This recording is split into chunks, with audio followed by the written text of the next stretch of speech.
आणि आता पूर्णपणे त्या प्रकल्पाला चालना मिळते। अतिशय आंतरराष्ट्रीय दर्जाचं हे मुंबई सेंट्रल पार्क होईल आणि त्यासाठी देखील मी मुंबई महापालिकेला धन्यवाद देतो। चहल यांनी खूप चांगली भूमिका त्याच्यामध्ये वटवलेली आहे। एवढ्या लवकर फास्ट त्यांनी काम केलं आणि त्यामुळे सदा काय हाय चालेल माझं आणि त्यामुळे एवढं मोठं 300 एकराचं मुंबईमध्ये सेंट्रल पार्क हे आपलं स्वप्नवत वाटणारं हे काम आज आपल्या महायुतीच्या काळामध्ये होतंय। मी उपमुख्यमंत्री देवेंद्रजी अजितदादा आम्ही ठरवलं की मुंबईकरांना आपण काय देऊ शकतो, तर मुंबईकरांना 300 एकराचं गार्डन जर दिलं आपण तर मुंबईकरांना एक विरंगुळा सकाळपासून संध्याकाळपर्यंत अगदी लहान थोरापासून महिलांपासून ज्येष्ठांपर्यंत सगळ्यांना त्याचा फायदा घेता येईल। त्याचबरोबर मुंबईकर जो आहे मुंबईकर मुंबईच्या बाहेर फेकला गेला आहे त्यासाठी देखील आम्ही कायदे बदलतोय, नियम बदलतोय।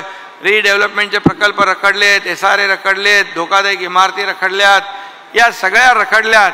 या सगळा जो काही विकास आहे तो देखील सरकारच्या माध्यमातून आपल्या विविध म्हाडा आहे, MMRD आहे, सिडको आहे, MSRDC आहे, इवन BMC पण आहे, यांच्या माध्यमातून आपण हे प्रकल्प पुढे नेऊ आणि मुंबईतला मुंबईकर जो मुंबई शहराच्या बाहेर गेला आहे त्याला पुन्हा मुंबईमध्ये आणण्याचं काम आपलं सरकार केल्याशिवाय राहणार नाही।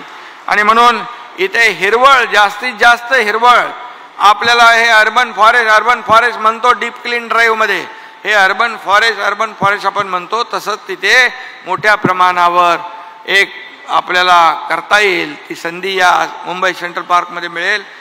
आणि त्यासाठी मुंबई महापालिकेचे चहल त्यांची टीमचं मी पुन्हा एकदा अभिनंदन करतो आणि सदा सरवणकर यांनी मला सिद्धिविनायक मंदिरासाठी एक चांगलं सिद्धिविनायक मंदिराचं एक DPR चांगला झाला पाहिजे, सिद्धिविनायक मंदिर अतिशय उत्कृष्ट झालं पाहिजे अशा पद्धतीची मागणी केलेली आहे। तर चहल यांना मी ऑलरेडी सांगितलं होतं की आपण उज्जैन महाकाल मंदिराचा जो आर्किटेक्चर आहे तो आर्किटेक्ट या ठिकाणी नेमावा आणि अतिशय भव्य दिव्य असं ज्याला जे करता येईल सिद्धिविनायक मंदिर ते 500 कोटी रुपये मुंबई महापालिकेने त्यासाठी त्याची तरतूद केलेली आहे।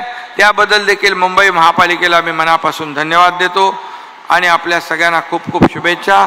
ज्यांनी या कोस्टल हायवे रोडमध्ये सहभाग घेतलेला आहे त्यांना सगळ्यांना मनापासून त्यांचं अभिनंदन, धन्यवाद, जय